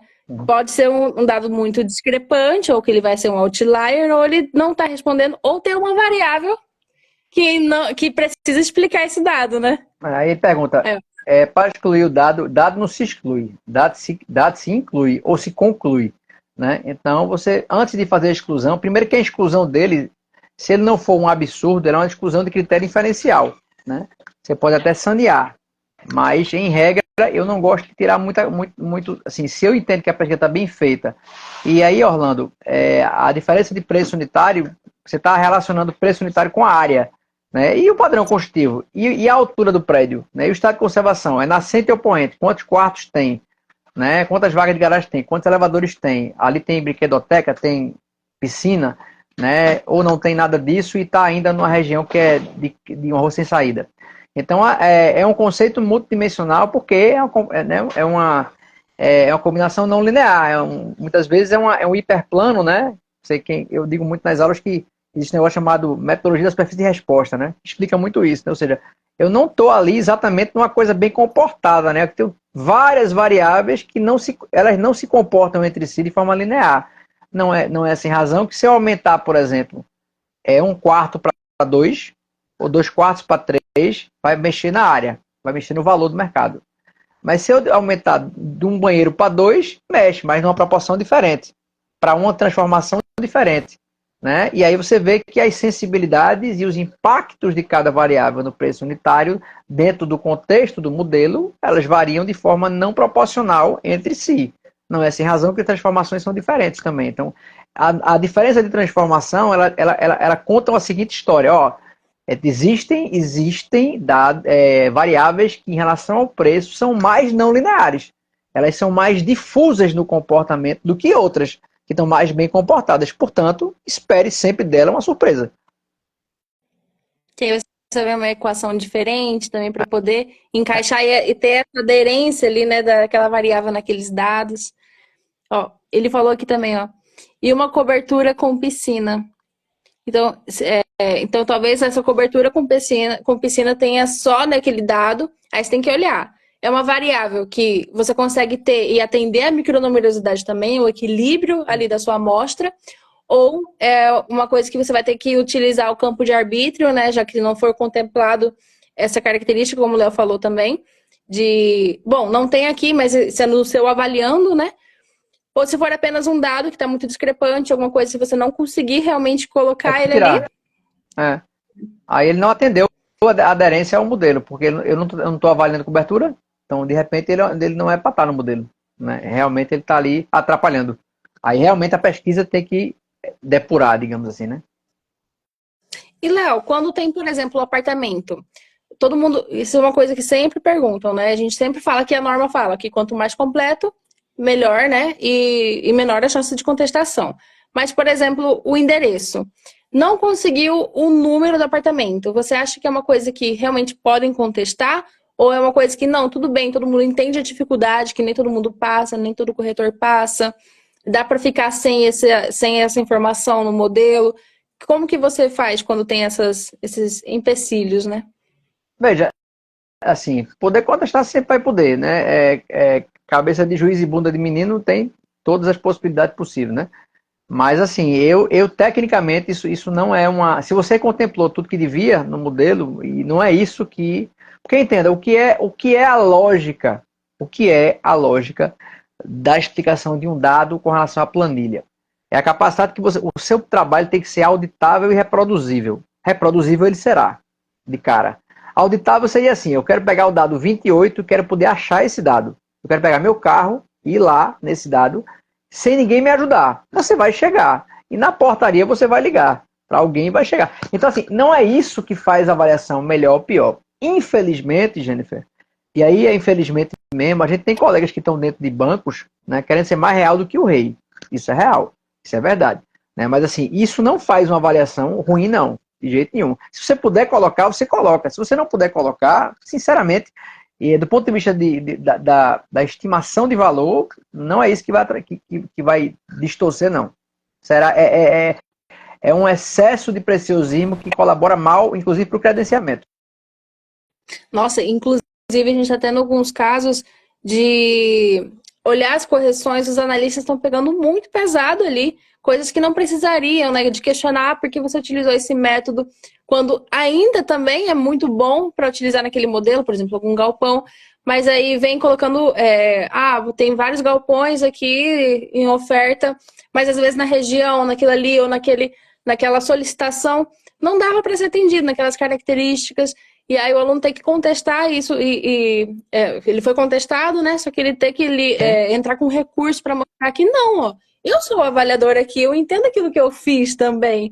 E mostrar e falar assim, calma, é assim que estava comportando o modelo naquele tempo, aquele cenário, né? Naquela fotografia que a gente chama o laudo, né? Sim. Naquele cenário era ali o que tinha. E ele tinha que estar atestando se você sabe utilizar, tá dentro dos parâmetros.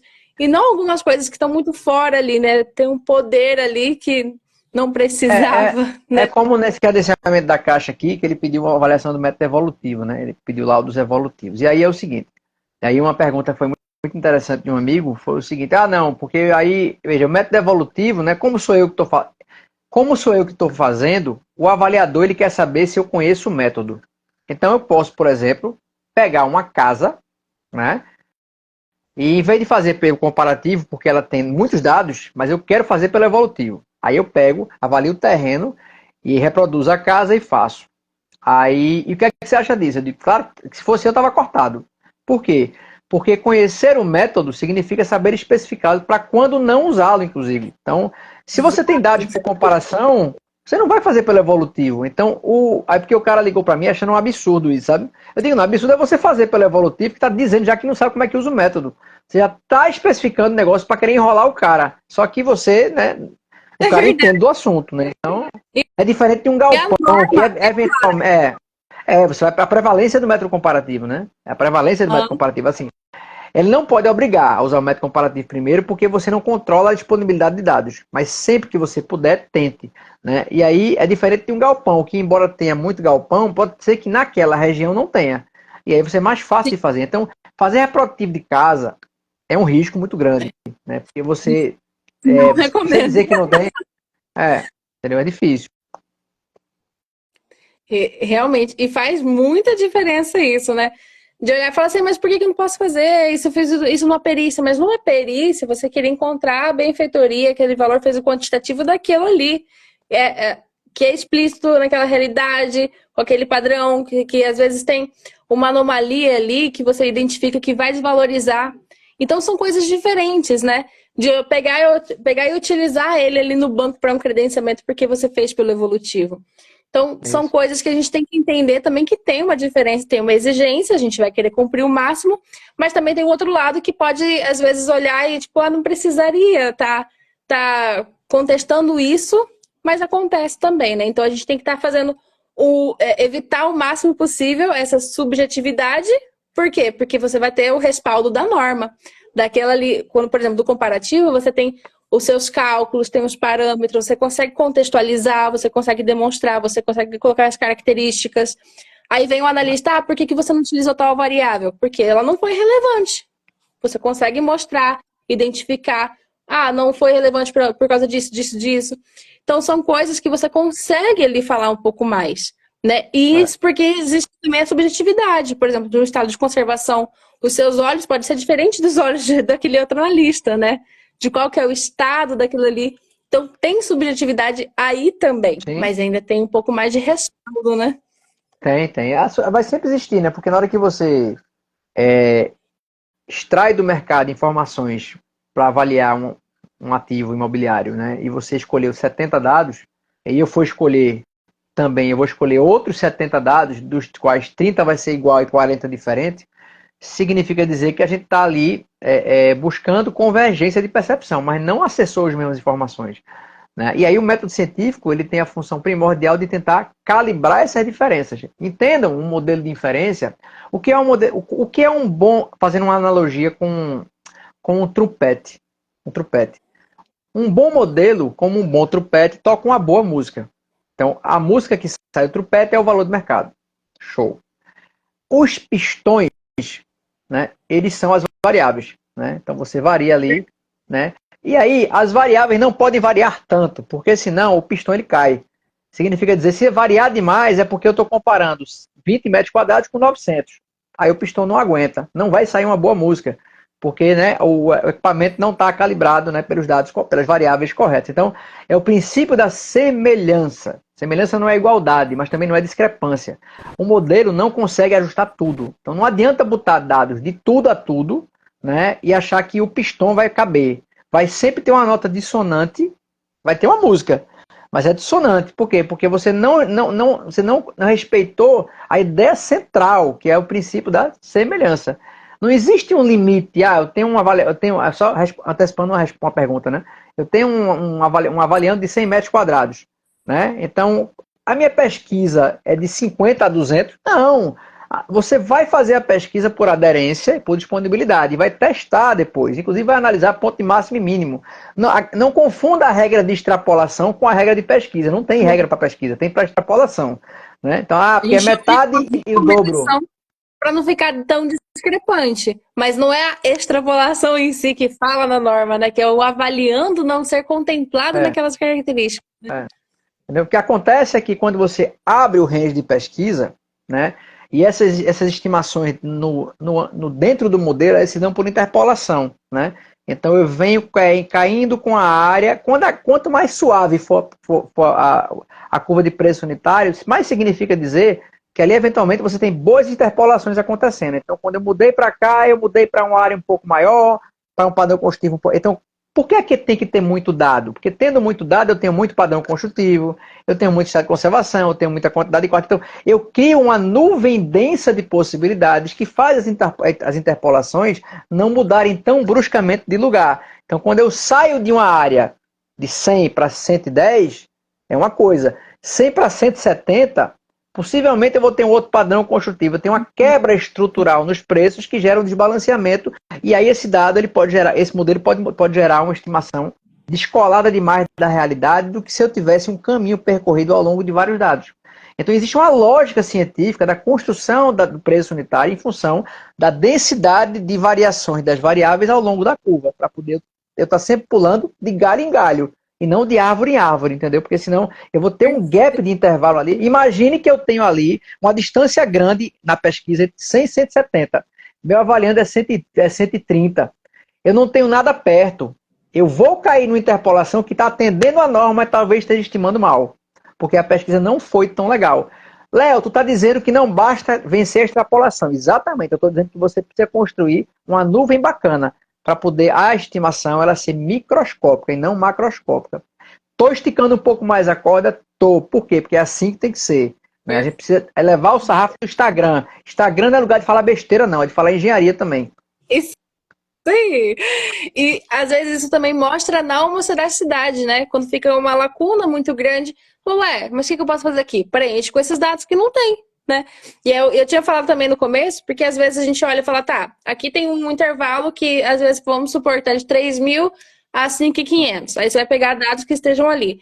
Mas não necessariamente quando você colocar esses dados e calcular, eles vão ficar ali naquele meio. Por quê? Porque dependendo das variáveis, ele vai ser menor, ele vai ser maior, ele vai estar no meio. Então você vai ter que ver como ele se comporta ali também, né? Porque ele não quer dizer que aquele dado que é observado é exatamente aquele calculado, né? Tem isso também, né? A gradação, ela vai, assim, numa pesquisa tão importante quanto a aderência é a gradação das características, porque é como se você estivesse preenchendo um caminho que no meio do caminho faltasse um ladrilho.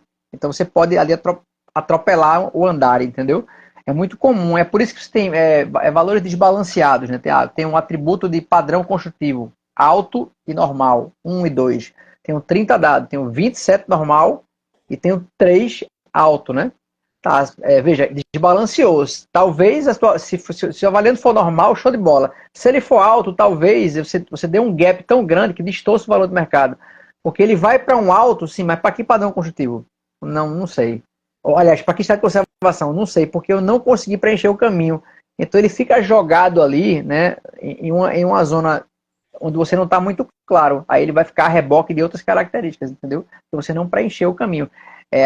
Os pontos ficaram imperfeitamente ligados, digamos assim. Perfeito. Gente, tivemos uma aula aqui, né? Tivemos uma aula maravilhosa, tem muitos insights aqui também. Vou deixar ela gravada. E eu tenho certeza que quem acompanhou aqui a gente saiu aqui com a cabeça assim, ó, cheia de ideias, com muitos insights, vendo também, revisando os modelos, porque a gente vai olhar e ver o que a gente pode melhorar aqui. E cada vez a gente vai evoluindo mais, porque a gente vai pegando esses pontos. Eu tenho certeza que o meu próximo modelo vai ser muito melhor com tudo isso que eu escutei aqui de você hoje, que foi maravilhoso. Obrigada mesmo pela oportunidade. Foi uma honra tê-lo aqui, né, no meu Instagram. Eu fico feliz, assim, fico feliz por ter construído essa amizade, né, nesse projeto, que é um projeto vitorioso da gente. E eu tenho, na pandemia, né, eu sou um cara old school mesmo, assim, eu não tenho nenhuma pretensão além do que eu já faço. Então, quando eu entrei no Instagram, né, na pandemia, eram 500 pessoas, era um perfil pequeno, né, agora são 4.500 pessoas no meu Instagram, que também é pequeno. Mas assim, também não faço nada para aumentar isso, porque o que é que eu acho? Eu fiz 400 lives de Instagram, né? E de uma época pra cá, gente, eu estabeleci uma meta pra mim, sabe? Tipo, eu tô aqui com você, né? A gente precisa aumentar o sarrafo. Eita, caiu aqui. A gente precisa falar com mais densidade das coisas. A gente precisa colocar técnica aqui nesse quadrado, porque tem muita gente falando besteira, né? Falando besteira e dizendo que está elevando o sarrafo. E dizendo que está falando coisa bacana. Né? Então eu queria convidar as pessoas que dizem que faz coisa bacana, para vir falar com a gente aqui, com nós dois aqui nessa live, né? Para a gente falar de coisa bacana de verdade e não ficar vendendo ilusão, né? Porque, por exemplo, a história do credenciamento em 1000 países já não vai acontecer, ninguém mais fala disso. Ninguém mais fala disso, acabou essa história, né? Nesse ponto a Caixa acertou, né? Agora vamos falar da boa técnica, né? Porque método evolutivo, você veja como o mercado tem que melhorar. O método evolutivo virou um novo paradigma, né? E é assustador. Os jovens não. Os jovens não sabem e vão aprender.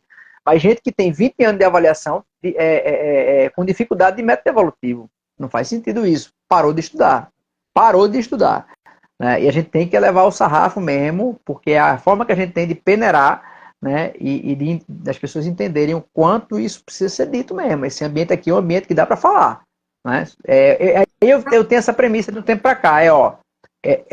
Claro, falo isso como se eu fosse alguma coisa, não sou, nós estamos no mesmo barco, mas o que eu posso esticar, eu tento esticar para que as pessoas entendam que a gente é sério. O projeto que a gente constrói e defende de Murilo é um projeto sério. A gente não tá para brincar de avaliação de imóveis 4.0, a gente tá para entregar valor, né? E as aulas são um exemplo disso, certo? É verdade. E olha, e é uma coisa, eu inclusive também no comecinho da live eu falei, tudo que eu vou fazendo, eu vou estudando, eu vou colocando aqui. E ele tá completo esse caderno. Por quê? Porque é importante a gente saber uma base pra gente saber onde a gente vai conseguir melhorar. Que até na hora de fazer, por exemplo, os cálculos, que não tá funcionando aqui, o que eu posso fazer? Você já entendeu aquele começo, né? Já entendeu aquela base, aquele fundamento. Então você consegue trazer algumas alternativas que possam ser aplicadas e melhorar também aqueles resultados. E isso a gente vai fazendo para tudo. Então, na pós-graduação também, no curso do Método Elite. Então, tudo que a gente vai fazendo, eu anoto tudo. E vai muita gente querendo conceder ao pote. O que eu posso fazer para começar já a fazer o laudo? Primeiro, você precisa aprender. Então, vai passando cada etapa, porque você vai entender e isso vai facilitar a hora de você começar a fazer. Porque se você fizer sem entender, vai levar muito tempo, muito mais tempo do que deveria para você conseguir fechar se você já tivesse ali, ó, com o seu conteúdo também em dia. E em dia que eu falo, nunca vai ser completo, você vai estar sempre estudando. E como que uma coisa vai levando a outra, né? Por exemplo, eu sempre atuei com a área de projetos, então não fazia nada ali de orçamento, só faço orçamento, por exemplo, de acabamentos e tudo mais, que a gente vai ver, faz as medições, coloca ali, né? Vai numa loja, vai num fornecedor, a gente faz os valores e pronto. Agora, por exemplo, para o método evolutivo, quando eu tive que deparar com uma escola, eu falei, meu Deus, não tem um CUB padrão de escola. Não tem uma referência, o que eu vou fazer? Então eu fui procurando, pedi ajuda para um colega que é engenheiro, que já tinha feito orçamento. Ele passou essa planilha, fui olhando, lendo a planilha também, utilizei como base, fui atualizando, fui fazendo isso com a minha. Então, foi um estudo que eu tive que fazer dali também. E é uma coisa que eu sei que eu tenho que melhorar. Eu tenho que aprender mais. Eu tenho que colocar também, quando eu fui fazendo projeto, eu também tenho que ter uma ideia de orçamento para poder fazer um projeto execuível também para o meu cliente. E na área de avaliações é a mesma coisa. A gente tá colocando tudo ali dentro daquele método. Então tem que ser vários conhecimentos para caminhar ali, né? Para colocar ali. Pois é. Não dá para limitar. E é uma coisa que eu uso muito, e assim, Deus me livre que isso seja, que alguém ache que isso é fazer tipo, não. Assim, primeiro que o laudo mais complicado que a gente está fazendo é o próximo. É o próximo. É o próximo, é o próximo, é o próximo. A gente nunca ganhou. A gente nunca ganha. Esse é um jogo que não se ganha nunca, né? E a outra coisa, quando eu digo que a gente tá no mesmo barco, a gente, eu, você e todo mundo, e que aqui pode parecer que Léo Coimbra é professor. Cara, a roubada da galáxia é você achar isso, que você é o professor e que você é foda. Não, você vai encontrar um problema no outro dia que vai fazer você mudar de ideia disso, não vai. Porque o mercado é assimétrico, você não está num bom dia, você não está enxergando o que você usualmente enxerga. E assim, é como diz Heráclito, né? Ninguém toma banho duas vezes no mesmo rio, porque nem o rio é o mesmo, nem você é o mesmo. Aí você pode não ser o mesmo para pior também, porque você não está num dia legal, entendeu? E o mercado é o mesmo, inclusive, você não conseguiu enxergar. Então, assim, de fato eu me enxergo como. É claro que eu tenho uma experiência, é claro que eu tenho experiência, mas assim, isso não me dá nenhuma autoridade para achar que está resolvido nada. Não tá. Me dá a cara de pau necessária para enfrentar as dificuldades. Isso aí eu tenho. Né? Cara de pau eu tenho. Agora, dizer a você que muita coisa que eu faço, eu sei como vou resolver, eu vou resolver. Porque se alguém tem que resolver, que seja eu, para ganhar o capilé. Né? Mas a história é ter a coragem para enfrentar as incertezas daquele laudo. Porque não tenha dúvida que quando eu olho para um problema, eu não tenho a solução do problema. Eu não sou foda, não. Assim, ninguém é, na verdade. Ninguém é. As pessoas olham para um problema e fazem, pô, eu acho que tem um caminho aqui, pelo menos um ou dois. Vamos nessa. Né? E a gente faz. Mas é importante ter essa percepção de que não tem guru. Na moral, não tem guru. Não tem guru. Quem vende isso bom, deixa quieto. E, gente, aqui então ficou a plena certeza de quão incrível é o Léo. Porque ele tem humildade, tem muito conhecimento, e a humildade que ele tem consegue trazer ele num nível aqui elevadíssimo e faz ele buscar cada vez mais tá melhorando, tá mostrando, né, esse conhecimento para outras pessoas, ensinando outras pessoas. Então, você tá realmente lá. Você tá lá, sim. Só que e eu fico muito feliz mesmo e honrada de ter você aqui no meu perfil, porque um dia eu quero chegar aí, onde você tá também. E eu sei que Chegou. a gente sempre vai evoluindo também. Um dia eu chego, tô ali, tô começando, tô O barco, engatinhando, mas chega o um barco é o dia. mesmo. O barco é o mesmo, o barco é o mesmo. Convidar todo mundo também para o evento, né? Que Murilo vai fazer aí em São Paulo. Verdade.